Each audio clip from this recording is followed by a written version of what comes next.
وهذا شهر عظمته وكرمته وشرفته وفضلته على الشهور. اعوذ باللہ من الشیطان الرجیم. بسم اللہ الرحمن الرحیم. الحمد للہ رب العالمین والصلاة والسلام علی سیدنا و نبینا ابی القاسم المصطفیٰ محمد. اللہم صل علی محمد و آل محمد وعلی آلہ الاطیبین الاطہرین المنتجبین. ولا حول ولا قوة الا باللہ العلی العظیم. بسم اللہ الرحمن الرحیم. سب سے پہلے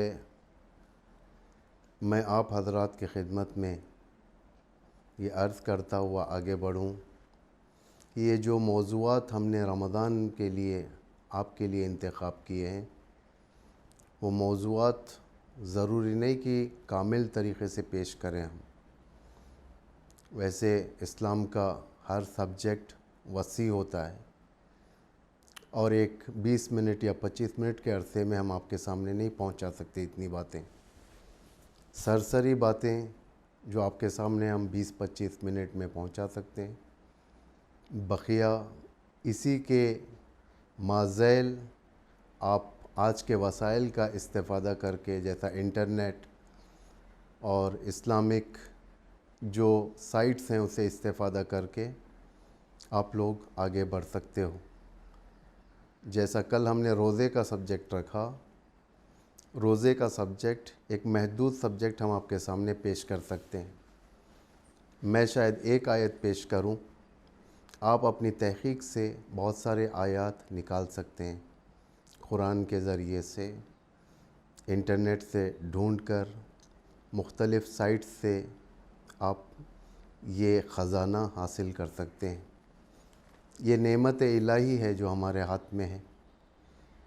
ہمیں چاہیے کہ بھرپور اس کا استفادہ کریں. جیسا کہ میں نے آپ سے عرض کیا تھا کہ ہم اس ماہ مبارک رمضان میں ہر دن ایک نیا سبجیکٹ پیش کریں گے. آشنائی کروائیں گے ہم آپ کو ایک ایک ٹاپک سے. اس سے استفادہ کر کے آپ لوگ آگے بڑھیں اور تحقیق کریں، معلومات میں اضافہ کریں. اور بالخصوص یہ لاک ڈاؤن جو آپ لوگوں کے سامنے چل رہا ہے اس کا بھرپور فائدہ اٹھائیں. اگر آپ گھر میں بغیر ایکٹیویٹیز کے رہ جائیں گے، قرآن کی طرف خدا نخواستہ اگر آپ توجہ نہیں کریں گے، دعاؤں کا سہارا نہیں لیں گے، ہو سکتا ہے اس لاک ڈاؤن کے اندر گھر کے اندر آپ فرسٹریٹ ہو جائیں، مشکل میں آ جائیں، ذہنی لحاظ سے پریشر میں آ جائیں. جھگڑے ہو جاتے ہیں اس کے اندر. جیسا کہ انفارمیشن ہمیں ملتی ہیں اس ایک مہینے کے لاک ڈاؤن کے ماتحت کہ گھروں کے اندر فیملی وائلنسز ہونے لگے ہیں، ڈومیسٹک وائلنسز ہونے لگے ہیں. اس سے پرہیز کریں، قرآن کی طرف توجہ کریں. قرآن تمہارے ذہنوں کو کنٹرول کرے گا. وضو سے رہیں، تمہاری معنویات کنٹرول میں رہے گی. اس رمضان کے روزوں کا بھرپور فائدہ اٹھائیں. دعا کرتے رہیں خدا کی بارگاہ میں کہ جلد از جلد یہ منحوس وبا ختم ہو جائے اور آپ لوگ اپنے اپنے کاموں کی طرف جائیں. بچوں کو کنٹرول کریں، محبت دیں. فیملی گیدرنگز گھر کے اندر محدود پیمانے پر ایک دوسرے کے احوالات کو جاننے کے لیے ان سے اس لاک ڈاؤن میں گھروں کے اندر جو کوارنٹائن ہیں ان کے دلوں کو تقویت پہنچانے کے لیے بزرگ بیٹھیں ان کے ساتھ سوشل ڈسٹینسنگ مینٹین کرتے ہوئے ان سے گفتگو کریں، دینی باتیں کریں، ان سے سوالات کریں، چھوٹے بچوں کے اوپر کام کریں، ائمہ کے نام سکھائیں. ان چیزوں کے ذریعے سے آپ ان چھٹیوں کا استفادہ کریں، انشاءاللہ خدا آپ کو برکت دے گا۔ میرا آج کا ٹاپک جو ہم آپ کے سامنے آج بیان کریں گے وہ ہے دعا۔ دعا آج کی ہماری غذا ہے کہ ہمیں اس دعا کے ذریعے سے خدا تک پہنچنا ہے۔ میں بارہا اپنے تقریروں میں اور مختلف خطبوں میں آپ کے سامنے بیان کر چکا ہوں، جو خزانہ ہمارے پاس ہے، دعا کا خزانہ کسی کے پاس نہیں ہے۔ ہمارے پاس ہے کہ اللہ تک پہنچنے کا راستہ کیسا ہے، ہمارے پاس ہے کہ ہم نبی کو کیسے پکاریں، ہمارے پاس یہ قانون ہے کہ ہم امام تک کیسے پہنچیں، ہمارے پاس یہ قانون ہے کہ ہم اپنے دور کے امام تک کیسے پہنچیں، دعا کے ذریعے سے۔ یہ خزانہ اور کہیں سے نہیں، قرآن و سنت سے ہمیں حاصل ہوا ہے کہ ہمیں قرآن نے بتایا دعا کا طریقہ، پیغمبر نے ہمیں بیان کیا ہے، قوانین بیان کیے دعا کے، اماموں نے بیان کیے ہیں کہ ہم کس طریقے سے دعا کریں۔ دعا کا ڈکشنری ترجمہ یہ ہے، لغت والا ترجمہ یہ ہے، کسی چیز کا درخواست کرنا، کسی چیز کو مانگنا، یہ دعا ہے۔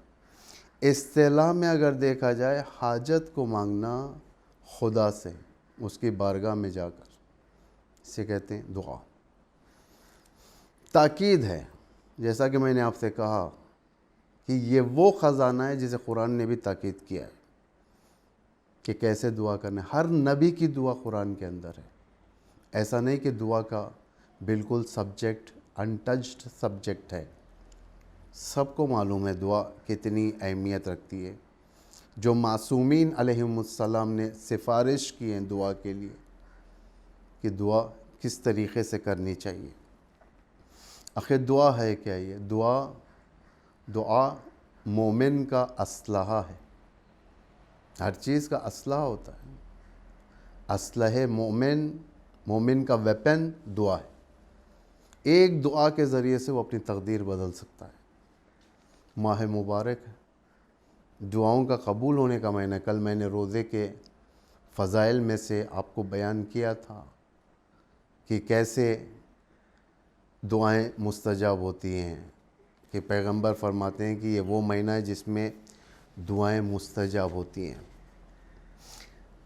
لیکن دعا کے آداب ہوتے ہیں۔ ہمیں چاہیے کہ جو دعا کریں، کس کے سامنے دعا کر رہے ہیں، اس کا پروٹوکول فالو کریں، عمل کریں۔ قانون ہیں، آداب ہیں دعا کے۔ ذات خدا تک پہنچنے کے لیے قوانین ہیں۔ دوسروں سے امیدیں منقطع ہونی چاہیے۔ یہ نہیں کہ فلاں پر میں یقین رکھوں اور زبان سے صرف اللہ کو پکاروں، پروردگار میری یہ مشکل حل کر، پروردگار میری حاجت حل کر۔ کاملاً آپ کو ڈسکنیکٹ ہونا ہے دنیا سے اللہ تک پہنچنے کے لیے۔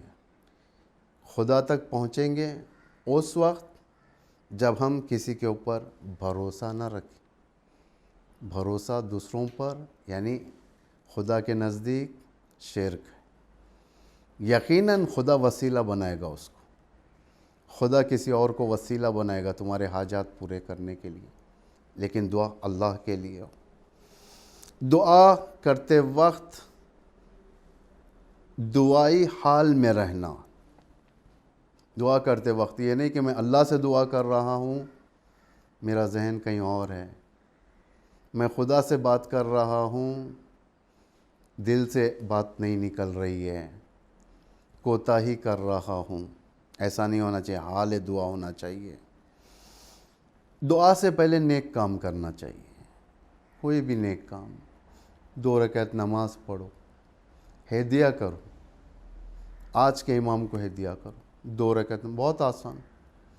ضروری نہیں کہ پورا قانون مینٹین کریں. آپ وضو کریں, مصلی پر ٹھہریں, نیت کریں کہ میں 2 رکعت یہ نماز پڑھ رہا ہوں, میرے دور کے امام کو ہدیہ کر رہا ہوں یا کسی اور امام کو. لیکن بیشتر چونکہ ہمارے زمانے کا امام آج پردے غائب میں ہے, اس کو ہدیہ کیا جاتا ہے. ہدیہ کر رہا ہوں جب نماز پڑھ چکے, فجر کی طرح 1-2 رکعت نماز, زیادہ نہیں. جب نماز پڑھ چکے, خدا کی بارگاہ میں ان کا وسیلہ دے کر دعا کرو. خداوند متعال قبول کرتا ہے. جب دعا کرو خوف و امید دونوں رکھو. خوف اور امید 50-50% ہونا چاہیے. یہ نہیں کہ میں دعا کر دیا اب اللہ جھٹ سے ہماری دعا قبول کر لے گا. خوف بھی رکھو, یقیناً امید رکھو. دعا کے استجابت کے شرائط میں سے اس دعا کو قبول ہونے کی امید کرنی چاہیے. خوف. سورہ انبیاء میں 9ویں آیت میں خداوند متعال حضرت زکریا کے بارے میں ارشاد فرماتا ہے, انہم کانوا یسارعون فی الخیرات, یقیناً وہ نیک کاموں میں پیش قدم تھے. یعنی دعا سے پہلے کیا ہے؟ کوئی نیک کام کرنا ہے, کسی کو خوش کرنا ہے, صدقہ دینا ہے, کسی کو خوش کرنا ہے. کسی کو ناراض کر دعا نہیں مانگنی ہے, خوش کرنا ہے, ولو ایک سلام کے ذریعے سے, ولو ایک خیریت کے ذریعے سے خوش کرو. وَيَدْعُونَنَا رَغْبًا وَرَهْبًا, اور ہماری طرف دعا کرو. خدا کہہ رہا ہے اور ہماری طرف دعا کرو اس عالم میں امید اور خوف دونوں ہو, 50-50 ہو. یہ نہیں کہ پوری طور سے یہ کہہ دیں کہ میری دعا تو استجاب ہونے والی نہیں ہے, اور نہ یہ کہ میری دعا تو پکی قبول ہوگی, ایسا نہیں ہے. دونوں 50-50. دعا کرتے رہو. دعا کے قبول ہونے کے لیے بھی دعا کرتے رہو. خدایا میں نے تیری بارگاہ میں دعا کیا ہے, تو میری دعاؤں کو قبول کر. اس کے بعد دوسرا مرحلہ دل کا متوجہ ہونا, کہ دل اللہ کی طرف متوجہ ہو. کامل توجہ کے ساتھ دل سے اللہ کو پکارو, کہ تم جانے رہو کہ تم کیا کہہ رہے ہو اللہ سے. امام علی علیہ السلام ارشاد فرماتے ہیں کہ اللہ اس کی دعا کو قبول نہیں کرتا جس کا دل غافل و مشغول ہو. یعنی اللہ اس کی دعا قبول نہیں کرتا. کیوں قبول کرے گا؟ اگر تم کسی آرڈنری دنیا کے اندر کی مثال دے رہا ہوں میں, اگر آپ کسی منسٹر کے پاس جا کر, کسی بڑے عہدیدار کے پاس جا کر لاپرواہی سے بات کریں گے, دل اس طرف نہیں ہے, توجہ نہیں ہے, بات کریں گے, تو کیا وہ آپ کی دعا سنے گا؟ آپ کی بات سنے گا؟ نہیں. اللہ سے جب بات کرو تو باقاعدہ دل اور زبان ایک ہو, یہ جانے رہو کہ تم کیا کہہ رہے ہو. اپنے ہاتھوں کو اللہ کی بارگاہ کی طرف بلند کرو. ہاتھ اٹھاؤ, جیسا قنوت میں اٹھاتے ہیں ہم لوگ ہاتھ. جب دعا کرنے بیٹھو تو اپنے ہاتھوں کو بارگاہ میں بلند کرو, کیونکہ امام صادق علیہ السلام فرماتے ہیں کہ جب بھی بندہ اپنے ہاتھ خدا کی بارگاہ میں بلند کرتا ہے, خدا حیا کرتا ہے کہ اس کو خالی ہاتھ لوٹائیں. اللہ کو پسند نہیں آتا, کیونکہ یہ فعل جو آپ کے ہاتھ اٹھانے کا ہے یہ سارے ملائکہ دیکھ رہے ہیں. اگر انسان بارگاہ الہی میں ہاتھ اٹھائے اور دعا قبول نہیں ہو, ملائکہ کے سامنے انسان کی انسلٹ ہے یہ, اور اللہ نہیں چاہتا کہ اس کے بندے کی انسلٹ اس کے مقرب ملائکہ کے سامنے بھی ہو جائے. اس لیے ہاتھ اٹھا کر دعا کرو. آداب دعا میں ایک, دعا کرتے وقت خوشبو, عطر لگانا چاہیے, صاف ستھرے کپڑے پہننا چاہیے, عطر لگانا چاہیے. ویسے بہت ہیں شرائط دعا کے. خدا کہہ رہا چلتے پھرتے اللہ کو یاد کرو, یعنی اللہ کا ذکر کرو, یاد کرو, دعا کرو, چلتے پھرتے دعا کرو. کب کون سی دعا قبول ہو جائے نہیں معلوم, لیکن بعض آداب ہوتے ہیں. آداب یہ ہے کہ خوشبو لگاؤ, پاک صاف ستھرے خوشبودار لباس میں اللہ کی بارگاہ میں جاؤ. دعا سے پہلے صدقہ دو. کچھ بھی ایک صدقہ دو. ضروری نہیں صدقہ صرف پیسے دینے سے. صدقہ کئی معنی میں ہے. سوشل صدقہ بھی ہے, پولیٹیکل صدقہ بھی ہے, فرہنگی صدقہ بھی ہے,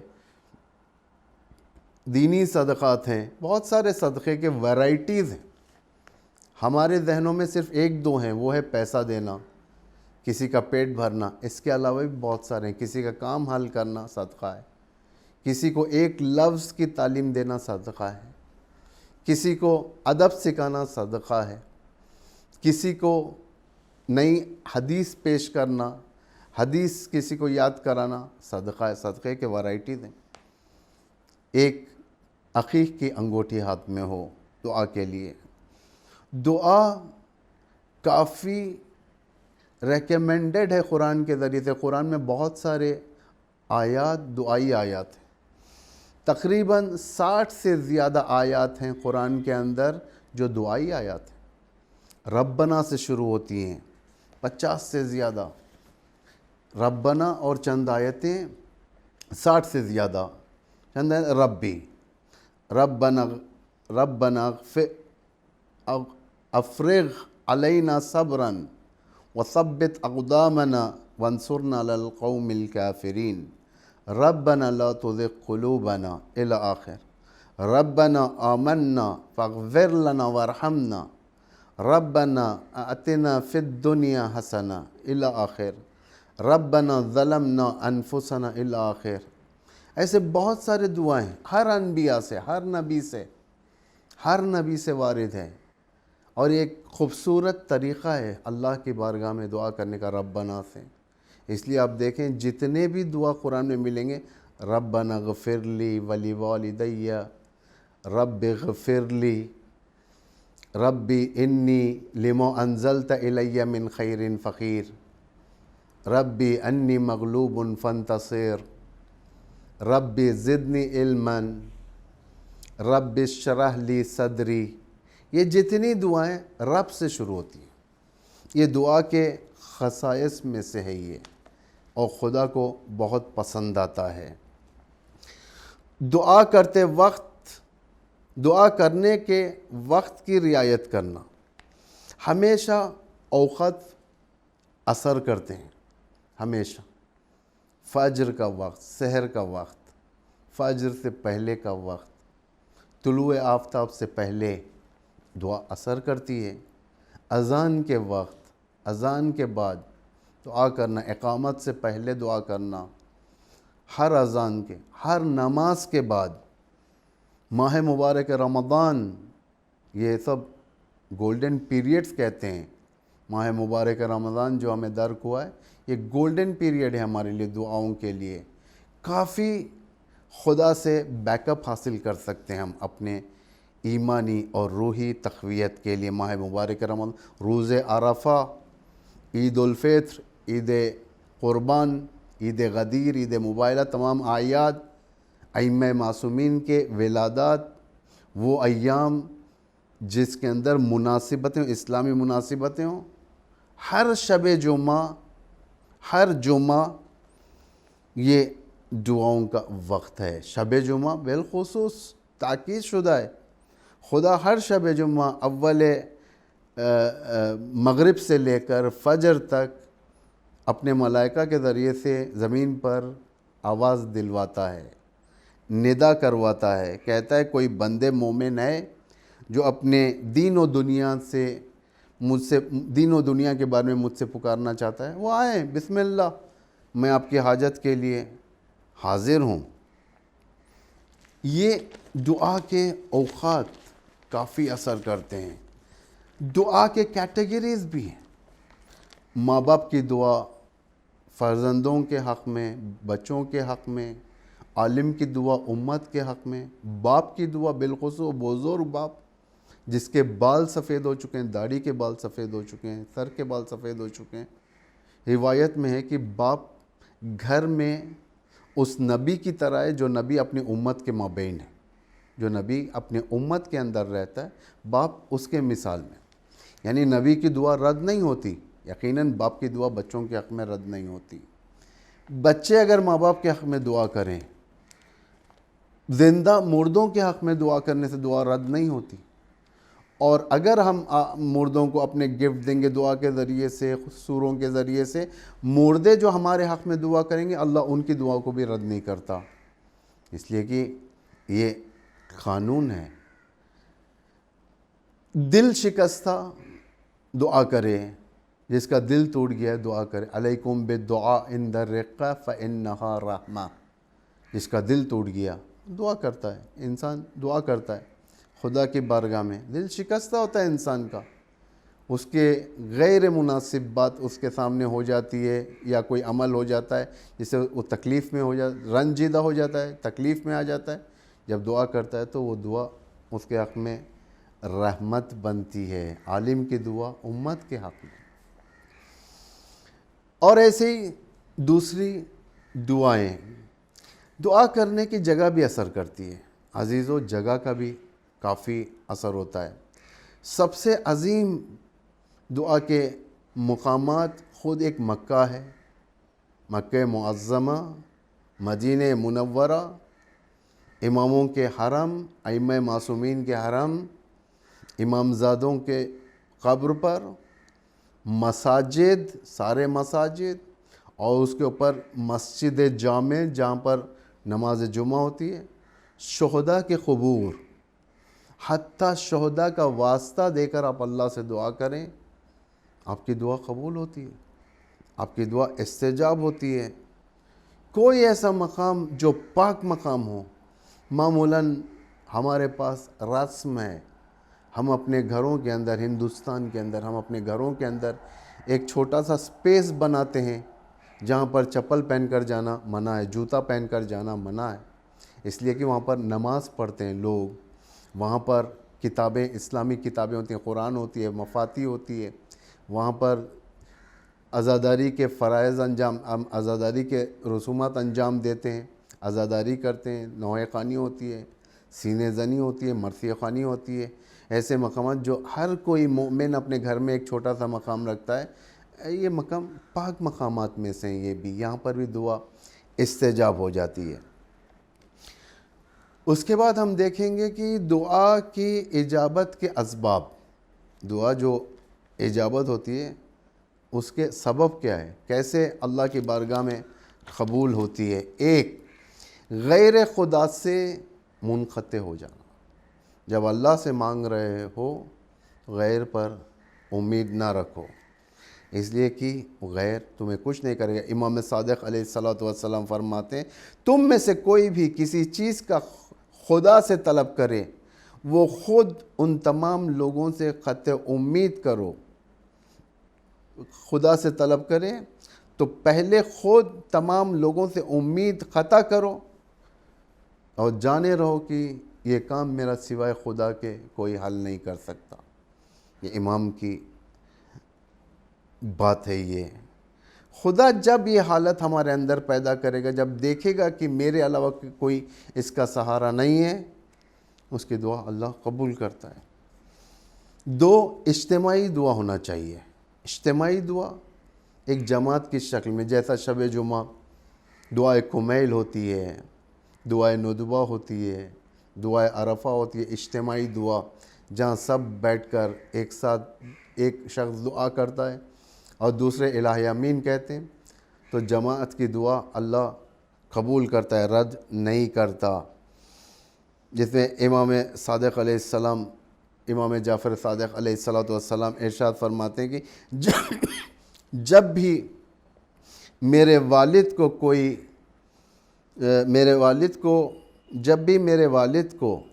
کوئی دعا پیش آتی تھی تو اپنی گھر کے عورتوں کو اور بچوں کو جمع کرتے اور خود دعا کرتے اور سب الہی آمین کہتے، یعنی اجتماعی دعا اثر کرتی ہے۔ وہ چیزیں جو دعا کو قبول نہیں کرتی، استجاب سے دور کر دیتی ہے، یعنی قبول ہونے نہیں دیتی، ان چیزوں کو بھی جاننا ہمارے لیے بہت ضروری ہے۔ لیکن اس سے پہلے ایک اور چیز میں آپ کے سامنے بتا دوں کہ دعا کے اجابت کے اسباب میں سے سب سے بڑی شرط وسیلہ ہے، توسل، یعنی اہل البیت کا وسیلہ دینا۔ وسیلہ اہل البیت کا کیوں؟ اس لیے کہ روئے زمین پر سب سے پاک ترین مخلوق اللہ کی اہل البیت، ان سے بڑھ کر کوئی پاک نہیں ہے۔ پیغمبر اور ان کی آل معصوم اسی لیے کہا جاتا ہے، عصمت ہے ان کے اندر، یہ گناہ تو دور کی بات، گناہ کا تصور نہیں کرتے۔ یہ پاک ترین مخلوق الہی جب ان کا وسیلہ اللہ کی بارگاہ میں پیش کیا جاتا ہے، رد نہیں ہو سکتی دعا۔ وہ چیزیں جو دعا کو قبول ہونے سے مانع بنتی ہیں، رکاوٹ بنتی ہیں، سرسری کہوں اور آپ کی زحمت کو میں تمام کروں۔ ایک گناہ، انسان جب گناہ کرتا ہے تو دعا کے دروازے اس پر سے بند ہونے لگتے ہیں۔ جھوٹ بولے گا، غیبت کرے گا، تہمت لگائے گا، چغل خوری کرے گا، بیوی بچوں سے جھگڑا کرے گا، ماں باپ کی نافرمانی کرے گا، پڑوس کو ستائے گا، مذاق اڑائے گا، مسخرہ بازی کرے گا، اور جتنے اس طریقے کے ویرائٹیز کے گناہ ہیں، بہت سارے گناہ ہیں، یہ سب جتنا انسان انجام دے گا اس کی دعا اللہ نہیں قبول کرے گا، اس کی دعا انسنی کر دے گا۔ دوسری چیز جو دعا کو قبول ہونے سے مانع بنتی ہے وہ ہے حرام خوری۔ انسان جتنا حرام کھائے گا اس کی دعا قبول نہیں ہوگی۔ اسی لیے کہا جاتا ہے کہ پاک غذا اپنے ساتھ رکھا کرو، مشتبہ غذا بھی نہیں، پاک ہو۔ کسی کا حق نہیں کھانا چاہیے، کسی کا حق اٹھا کر کھا لیا، کسی کا چوری کر لیا، کسی کو خیانت کر دیا، بڑا چڑھا کر بیچ دیا، جیسا کہ لاک ڈاؤن میں سننے کو آتا ہے کہ لوگ استفادہ کرتے ہیں، مہنگا کر دیتے ہیں۔ یہ سب نہ کریں، کیونکہ اللہ تمہاری دعاؤں کو قبول نہیں کرے گا۔ حرام غذا، حرام خوری تھوڑی دیر کی لذت ہے، جیسا کہ امام علی علیہ السلام فرماتے ہیں کہ کیسی عجیب لذت ہے یہ جو تھوڑی دیر میں انسان کے اندر ختم ہو جاتی ہے، لیکن اس کے اثرات دور دور تک باقی رہ جاتے ہیں۔ حرام خوری کے اثرات کہاں تک باقی رہتے ہیں؟ عبادتیں سست ہو جاتی ہیں، انسان دھیرے دھیرے سے شیطان کی پیروی کرنا شروع کرتا ہے، خدا کی مخالفت کرنا شروع کرتا ہے، خدا کو اگنور کرتا ہے، شیطانی راستوں کو دل سے نزدیک کرتا ہے، نسل کے اندر خرابی پیدا ہوتی ہے، نسل دور ہونے لگتی ہے۔ ظاہراً وہ اہل البیت کا چاہنے والا دکھے گا، لیکن باطناً اسے اہل البیت سے کوئی لگاؤ نہیں رہے گا، یعنی زبان کے حد تک اہل بیت کو استعمال کرے گا، قلباً اہل بیت کو دور کر دے گا۔ وہ حرام خوری اتنی خطرناک ہوتی ہے۔ تیسری چیز جو دعا کو قبول ہونے سے رکاوٹ بنتی ہے، یعنی وہ چیز کا اللہ سے طلب کرنا جو امر محال ہے، اللہ نہیں کرتا۔ اگر آپ چاہو گے کہ چاند زمین پر آ جائے اور دعا کرو اللہ چاند کو زمین پر بھیج دے، یہ نہیں ہو سکتا۔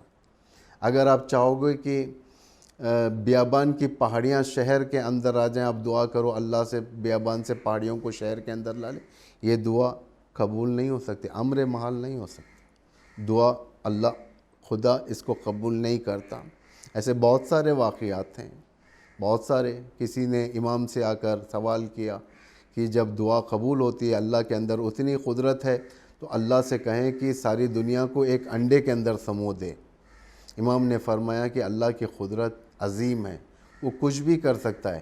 انڈا کیا، اس سے بھی کم والی، یعنی اس سے بھی کم والا سرکل، جو منی سرکل جو بہت چھوٹا ہوتا ہے، اس کے اندر دنیا کو اللہ نے سما دیا، وہ آنکھ کی پتلی۔ انڈا تو کیا چیز ہے، لیکن چونکہ امر محال ہے، اللہ اس کو ہونے نہیں دیتا۔ پانچویں شرط یہ ہے کہ شرائط اور زمان اجابت مہیا نہ ہو، شرائط بھی نہ ہو، زمان اجابت بھی نہ ہو۔ جب نہیں ہوتا اللہ قبول نہیں کرتا۔ نابالغ بچہ اللہ سے اگر دعا کرے، چھوٹا سا بچہ کہ مجھے شادی کرا دے، اللہ قبول نہیں کرے گا، اس لیے کہ وقت ہے۔ اگر چھوٹا سا بچہ چاقو طلب کرے اپنے ماں باپ سے، تو اس کی اجابت ماں باپ نہیں کر سکتے، اس لیے کہ چاقو اس کے ہاتھ میں وقت سے پہلے دے دینا ہلاکت کی دعوت دینا ہے۔ جب وہ بڑا ہو جائے گا، استعمال کے طریقے جانے گا، اس وقت اس کی دعا کے استجابت کا وقت آ گیا اور پروردگار اس کی دعاؤں کو قبول کرے گا۔ بہرحال ایک چھوٹا سا خاکہ تھا یہ دعاؤں کا، بیشتر آپ لوگ اس میں تحقیق کریں، انٹرنیٹ کے ذریعے سے آگے بڑھیں، دیکھیں اور خود تحقیق کریں۔ دعا جو میں نے قرآن کی دعائیں جو ربنا سے شروع ہوتی ہیں اس کے بارے میں آپ لوگ لائیں، وہ ساری دعاؤں کو ایک جگہ جمع کریں۔ ہر موضوع پر وہ دعا ہے، دعائیں موجود ہیں قرآن میں، اور ہر کیٹیگری کے انسان کی دعائیں موجود ہیں، جس کے ذریعے سے آپ اللہ سے اپنے ریلیشن شپ کو مضبوط کر سکتے ہو۔ خداوندا ہم سب کے گناہوں کو معاف فرما، معارف الہی کو ہمیں سیکھنے کی توفیق عطا فرما، اور خدایا ہمارے روزوں کو تیری بارگاہ میں قبول فرما، ہمیں ان دنوں کا اور ان راتوں کا صحیح استفادہ کرنے کی توفیق عطا فرما۔ والسلام علیکم ورحمۃ اللہ وبرکاتہ۔